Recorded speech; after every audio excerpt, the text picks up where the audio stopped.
बिस्मिल्लाहिर्रहमानिर्रहीम। तमाम व्यूअर्स को मेरी तरफ से अस्सलाम वालेकुम। अपनी सपोर्ट को शो करने के लिए हमारे यूट्यूब चैनल को सब्सक्राइब करें। व्यूअर्स, पाकिस्तान में हर होनहार तालिब इल्म की ख्वाहिश होती है कि वो या तो एक अच्छा MBBS डॉक्टर बने और इंसानियत की खिदमत कर सके, या तो वो एक कामयाब इंजीनियर बने और अपने मुल्क व कौम को जिद्दत और टेक्नोलॉजी से आरास्ता कर सके। इस वीडियो का टाइटल है MBBS versus engineering in Pakistan. इस वीडियो में हम दोनों फील्ड्स का कंपैरिजन करेंगे। दोनों फील्ड्स की स्टडी में होने वाले अखराजात, हवा वो गवर्नमेंट मेडिकल कॉलेज या यूनिवर्सिटी में हो या प्राइवेट मेडिकल कॉलेज या यूनिवर्सिटी में हो।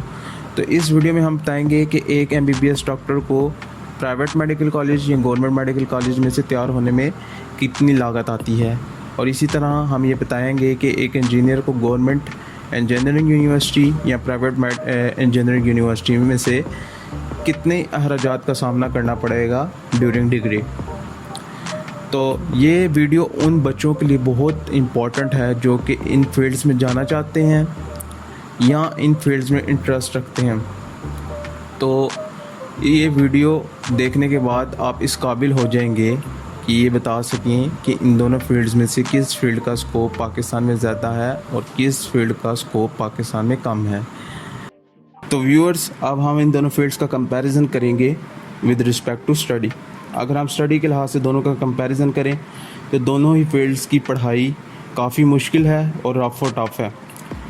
अगर मैं यहाँ ये कहूँ कि MBBS की स्टडी इंजीनियरिंग से आसान है, ये कहूँ कि इंजीनियरिंग की स्टडी MBBS से आसान है, तो मैं ये समझूँगा कि दोनों फील्ड्स के स्टूडेंट्स के साथ ज़्यादती है। MBBS एनुअल सिस्टम है जबकि इंजीनियरिंग सेमेस्टर सिस्टम है। एनुअल सिस्टम मींस कि आपके फ़ाइनल एग्ज़ाम्स 1 साल के बाद होंगे, जबकि सेमेस्टर सिस्टम में आपके फ़ाइनल एग्ज़ाम्स 6 माह के बाद होते हैं। तो एनुअल सिस्टम होने की वजह से MBBS में एक स्टूडेंट को पूरे साल का सिलेबस कवर करना पड़ता है और ये चीज़ उसके लिए दर्दसार होती है, जबकि इंजीनियरिंग में आपको 6 माह का सिलेबस कवर करना पड़ता है और फाइनल एग्ज़ाम्स में अपेयर होना पड़ता है। तो ये चीज़ रिलैक्सेशन देती है इंजीनियरिंग स्टूडेंट को, लेकिन मेन चीज़ जो दर्दसार होती है इंजीनियरिंग स्टूडेंट के लिए वो होते हैं प्रोजेक्ट्स। आपको एक सेमेस्टर में मुख्तलिफ़ कोर्सेज़ ऑफ़र किए जाते हैं। हर कोर्स का मुख्तलिफ प्रोजेक्ट होता है जो आपने डेडलाइन पर सबमिट करना होता है सेमेस्टर से पहले। इसके अलावा assignments, quiz, lab vivas, lab finals, ये भी चीज़ें दर्दसार बनती हैं एक इंजीनियरिंग स्टूडेंट के लिए। तो अगर हम एजुकेशन पीरियड देखें, एजुकेशन का दौरानिया देखें, तो MBBS में 5 साल का है जबकि इंजीनियरिंग में 4 साल का है। चूँकि इंजीनियरिंग सेमेस्टर सिस्टम है तो ये तकरीबन 8 सेमेस्टर्स मान जाते हैं। तो आइए अब हम देखते हैं नंबर ऑफ़ कॉलेजेस कि कितने नंबर ऑफ़ कॉलेजेस हैं पाकिस्तान में जो कि मेडिकल करवा रहे हैं और कितनी इंजीनियरिंग यूनिवर्सिटीज़ इस वक्त पाकिस्तान में हैं। तो इस वक्त मजमूई तौर पर 176 गवर्नमेंट और प्राइवेट मेडिकल कॉलेजेस पाकिस्तान में हैं, जबकि इंजीनियरिंग यूनिवर्सिटीज़ अगर हम देखें तो इस वक्त 134 इंजीनियरिंग यूनिवर्सिटीज़ पाकिस्तान में बच्चों को इंजीनियरिंग की डिग्री ऑफ़र करवा रहे हैं। तो आइए अब हम देखते हैं कि इन दोनों फील्ड्स की सालाना फ़ीस कितनी है। तो इसको हमने 2 टाइप्स में डिस्ट्रीब्यूट किया है, एक गवर्नमेंट और एक प्राइवेट। अगर आपका गवर्नमेंट मेडिकल कॉलेज में एडमिशन हो जाता है MBBS में, तो आपकी जो सालाना फ़ीस होगी वो तकरीबन 40,000 रुपीज़ होगी। और अगर आपका प्राइवेट सेक्टर मेडिकल कॉलेज में होता है एडमिशन MBBS में, तो आपको 1.2 मिलियन जो कि 12 लाख रुपए बनते हैं सालाना, वो आपको पे करने पड़ेंगे। जबकि इंजीनियरिंग में अगर हम सालाना फ़ीस का देखें तो गवर्नमेंट इंजीनियरिंग यूनिवर्सिटी में आपको सालाना 1,20,000 रुपये फ़ीस देनी पड़ेगी, जबकि प्राइवेट सेक्टर में आपको 2,40,000 रुपये सालाना फ़ीस अदा करनी पड़ेगी। तो आइए अब हम देखते हैं कि इन दोनों फील्ड्स की टोटल डिग्री की फ़ीस क्या होगी। तो जो फुल डिग्री होगी MBBS और इंजीनियरिंग की गवर्नमेंट सेक्टर में, तो अगर आपका एडमिशन गवर्नमेंट मेडिकल कॉलेज में होता है तो आपका जो कुल खर्चा आएगा पूरी डिग्री में वो होगा 2 लाख रुपए, 200K, जो कि 2 लाख रुपए पाकिस्तानी रुपीस बनते हैं। और इंजीनियरिंग में अगर आपका किसी गवर्नमेंट इंजीनियरिंग यूनिवर्सिटी में होता है एडमिशन, तो इंजीनियर बनने के लिए जो आपका खर्चा आएगा वो आएगा 480K, जो कि 4,80,000 रुपये बनते हैं। तो अगर हम देखें प्राइवेट मेडिकल कॉलेज में अगर आपका MBBS में एडमिशन होता है तो आपका खर्चा आएगा 6 मिलियन, मतलब कि 60 लाख पाकिस्तानी रुपीस। और अगर आपका किसी प्राइवेट इंजीनियरिंग यूनिवर्सिटी में एडमिशन होता है तो आपकी कुल डिग्री की लागत जो आएगी इंजीनियर बनने के लिए वो है 1 मिलियन, जो कि बनते हैं 10 लाख रुपये पाकिस्तानी। तो अगर हम कंपैरिजन करें तो अगर आपका MBBS में गवर्नमेंट में हो जाता है तो आप ये समझ सकते हैं कि आपका एक किस्म का मुफ्त ही एडमिशन हो चुका है और आपको इतने कोई पैसे पे नहीं करने पड़ते। लेकिन MBBS में प्राइवेट की जो फ़ीस है वो काफ़ी ज़्यादा है, तकरीबन 60 लाख रुपए लगते हैं एक स्टूडेंट को प्राइवेट मेडिकल कॉलेज से डॉक्टर बनने में, जबकि एक स्टूडेंट को गवर्नमेंट मेडिकल कॉलेज से डॉक्टर बनने में 2 लाख रुपए लगते हैं। तो ज़मीन आसमान का फ़र्क है इन चीज़ों में। जबकि इंजीनियरिंग में गवर्नमेंट और प्राइवेट दोनों में कोई इतना ख़ास फ़र्क नहीं है। गवर्नमेंट में आपको तकरीबन 5 लाख रुपए और प्राइवेट में 10 लाख रुपए लगते हैं एक इंजीनियर बनने में। तो ये हो गया हमारा स्टडी का कंपैरिजन। तो अब हम इन दोनों फील्ड्स का MBBS और इंजीनियरिंग का कंपैरिजन करेंगे जॉब अपॉर्चुनिटी के हिसाब से कि पाकिस्तान में इस वक्त इन दोनों फील्ड्स की क्या स्कोप है और क्या जॉब अपॉर्चुनिटीज़ हैं इन दोनों फील्ड्स की। तो आइए सबसे पहले हम दोनों का कंपैरिजन करते हैं गवर्नमेंट जॉब्स के हिसाब से। तो अगर हम MBBS में देखें तो जो सीट्स हैं गवर्नमेंट जॉब्स की वो इंटरमीडिएट हैं। इंटरमीडिएट इस हवाले से जब हम PG ट्रेनिंग की सीट्स, PG मतलब पोस्ट ग्रेजुएट ट्रेनिंग, इनकी सीट्स को भी इंक्लूड करें। तो अगर हम देखें तो पाकिस्तान में इस वक्त सिर्फ पंजाब से सालाना 3500 डॉक्टर्स ग्रेजुएट हो रहे हैं।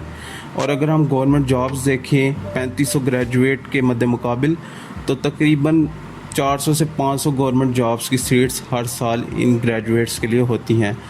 मींस ये कि 3000 स्टूडेंट्स वो बेरोज़गार रहेंगे, लेकिन जो 3000 स्टूडेंट्स हैं उनके पास एक अपॉर्चुनिटी ये भी होती है कि वो PG ट्रेनिंग के लिए अप्लाई करें, उसका पेपर दें, पास करें और उनकी PG ट्रेनिंग की ट्रेनिंग स्टार्ट हो जाती है जिसका दौरानिया 4 साल का है। तो ये एक अच्छी बात है MBBS फील्ड की कि अगर आप ग्रेजुएट हो के निकलते हो, MBBS करके निकलते हो, तो अगर आपको जॉब नहीं मिलती तो आप अप्लाई कर सकते हो पोस्ट ग्रेजुएशन ट्रेनिंग के लिए। तो ड्यूरिंग द ट्रेनिंग आपको 17 ग्रेड के ऑफिसर की पे स्केल के मुताबिक आपको पे मिलती रहती है, या स्टाइपेंड कह सकते हैं आप उसको, स्टाइपेंड आपको मिलती रहती है। तो अगर हम देखें इंजीनियरिंग में गवर्नमेंट जॉब्स, तो इंजीनियरिंग में गवर्नमेंट जॉब्स का तो बहुत ही बुरा हाल है। बहुत ही कम नंबर ऑफ़ सीट्स आती हैं गवर्नमेंट जॉब्स में इंजीनियरिंग फील्ड से रिलेटेड। अगर हम देखें पाकिस्तान में तो इस वक्त 10,000 प्लस ग्रेजुएट्स निकलते हैं इंजीनियरिंग के, और जो जॉब्स आती हैं गवर्नमेंट की वो तकरीबन मेरे ख्याल से 200 प्लस हैं। तो अगर हम देखें कंपैरिजन करें तो MBBS की गवर्नमेंट जॉब्स इंजीनियरिंग फील्ड की गवर्नमेंट जॉब से बहुत ज़्यादा हैं। तो अगर हम देखें अब प्राइवेट जॉब्स को, तो प्राइवेट जॉब्स में अगर हम देखें MBBS फील्ड को, तो MBBS फील्ड में गवर्नमेंट जॉब से ज़्यादा हैं मौके प्राइवेट जॉब्स के। इसकी वजह एक ये है कि पाकिस्तान में आजकल प्राइवेट हॉस्पिटल्स बहुत ज़्यादा खुल गए हैं, जिसकी वजह से प्राइवेट हॉस्पिटल्स में डॉक्टर की इंडक्शंस भी होनी है। तो जो ग्रेजुएट हो जाता है डॉक्टर, तो उसको अगर गवर्नमेंट जॉब नहीं मिलती तो उसके पास चांस है कि वो प्राइवेट हॉस्पिटल में भी जॉब कर सकता है, क्योंकि गवर्नमेंट हॉस्पिटल्स की ज़बोहाली की वजह से उनको ओवरटेक कर लिया है प्राइवेट हॉस्पिटल्स ने। लोग भी यही ज़्यादा प्रेफर करते हैं कि गवर्नमेंट की जगह किसी प्राइवेट हॉस्पिटल से अपना इलाज करवाएं। तो इस वक्त पाकिस्तान में चप्पे चप्पे पे प्राइवेट हॉस्पिटल खुला हुआ है, और आपको पता है कि प्राइवेट हॉस्पिटल में डॉक्टर्स की ज़रूरत भी होती है। तो इस वजह से जो प्राइवेट जॉब्स हैं वो गवर्नमेंट जॉब से ज़्यादा हैं MBBS फील्ड में। इसके अलावा डॉक्टर्स के लिए एक अच्छी चीज़ ये भी है कि अगर वो प्राइवेट जॉब नहीं करते किसी प्राइवेट हॉस्पिटल में, तो उनके पास एक एज ये भी है कि वो अपना क्लिनिक भी खोल सकते हैं और अपना हॉस्पिटल भी खोल सकते हैं। तो ये चीज़ MBBS में जो है ये इनको एज देती है इंजीनियरिंग फील्ड से। तो अगर हम प्राइवेट जॉब्स के बारे में देखें इंजीनियरिंग फील्ड में, तो इंजीनियरिंग फील्ड में प्राइवेट जॉब्स भी कम हैं। इसकी एक सबसे बड़ी वजह ये है कि पाकिस्तान वो कंट्री है जो कि सुई तक इंपोर्ट करती है, मतलब कि सुई तक पाकिस्तान खुद नहीं बनाता। तो आप खुद ही अंदाज़ा लगा लें कि उस कंट्री में इंजीनियरिंग का क्या स्कोप होगा जिस कंट्री में सुई तक वो कंट्री खुद प्रोड्यूस नहीं कर सकती। अगर हम देखें, हम आए रोज़ सुनते हैं कि फ़लाँ कंपनी का प्लांट पाकिस्तान में काम करना शुरू कर दिया है, तो वो जो कंपनी है वो भी सिर्फ काम करती है असेंबलिंग का, जबकि उसके पार्ट्स जितने भी होते हैं वो सारे बाहर से इंपोर्ट होते हैं। तो इसमें इंजीनियरिंग का तो कोई काम नहीं है, सिर्फ आपने असेंबली करनी है, आपने पेच या नट जो हैं वो टाइट करने हैं। और ये काम इंजीनियर का नहीं है, ये डिप्लोमा होल्डर्स या टेक्नीशियंस का काम है। इंजीनियर का काम है किसी भी मशीन को डेवलप करना या उसको बनाना। तो प्राइवेट जॉब्स इंजीनियरिंग फील्ड में बहुत कम है। अगर हम दोनों का कंपैरिजन करें तो MBBS का स्कोप पाकिस्तान में ज़्यादा है as compare to engineering. Engineering का स्कोप पाकिस्तान में ना होने के बराबर ही है। इंजीनियरिंग का जो ज़्यादा स्कोप है वो फॉरेन कंट्रीज़ में है। अगर आप एक इंजीनियर हैं और आप फॉरेन कंट्री में चले जाते हैं तो आपको एक अच्छी अमाउंट मिलेगी पे के तौर पर, और आपकी रिस्पेक्ट भी ज़्यादा है एज़ कम्पेयर टू पाकिस्तान, और जॉब अपॉर्चुनिटीज़ बाहर के मुल्क में या फॉरेन कंट्री में बहुत ज़्यादा हैं। तो अब हम कंपैरिजन करते हैं कि इंजीनियर और डॉक्टर की पाकिस्तान में एवरेज सैलरी क्या है। तो एक MBBS डॉक्टर की पाकिस्तान में जो सैलरी है वो है तकरीबन 80,000 पाकिस्तानी रुपीज़, और जबकि एक इंजीनियर की जो एवरेज सैलरी है पाकिस्तान में वो है 50,000 रुपये। तो इधर से हम डिटरमाइन कर सकते हैं कि कौन सी फील्ड पाकिस्तान में बेहतर है। तो इस वीडियो के बाद मैं इस नतीजे पे पहुंचा हूं कि पाकिस्तान में MBBS फील्ड का ज़्यादा स्कोप है as compare to engineering. Engineering field का स्कोप ज़्यादातर फॉरेन कंट्रीज़ में है, क्योंकि पाकिस्तान में इस वक्त इंडस्ट्रियलाइजेशन ही है। पाकिस्तान की गवर्नमेंट इंडस्ट्रियलाइजेशन पे अपना कोई फोकस नहीं रखती। वो पाकिस्तान की गवर्नमेंट पर डिपेंड करता है कि वो इंडस्ट्रियलाइजेशन का जाल बिछाएं पाकिस्तान में, तभी इंजीनियरिंग का स्कोप पाकिस्तान में ज़्यादा होगा। अदरवाइज़ इंजीनियरिंग का कोई स्कोप नहीं है इस वक्त पाकिस्तान में। जितने भी इंजीनियर्स इस वीडियो को देख रहे हैं उनको मैं यही रिकमेंड करूँगा कि वो कोशिश करें कि या तो फॉरेन कंट्रीज़ चले जाएँ या तो अपना कोई एक अच्छा सेटअप लगाएं पाकिस्तान में, जिससे कि वो बिज़नेस कर सकें। तो आज की वीडियो के लिए सिर्फ इतना ही। अगर आपको हमारी वीडियो अच्छी लगी तो लाइक का बटन प्रेस कीजिए, और अगर आप इसी तरह इन्फॉर्मेटिव वीडियोस देखना चाहते हैं तो हमारे YouTube चैनल को सब्सक्राइब करें। Stay tuned. अल्लाह हाफिज़।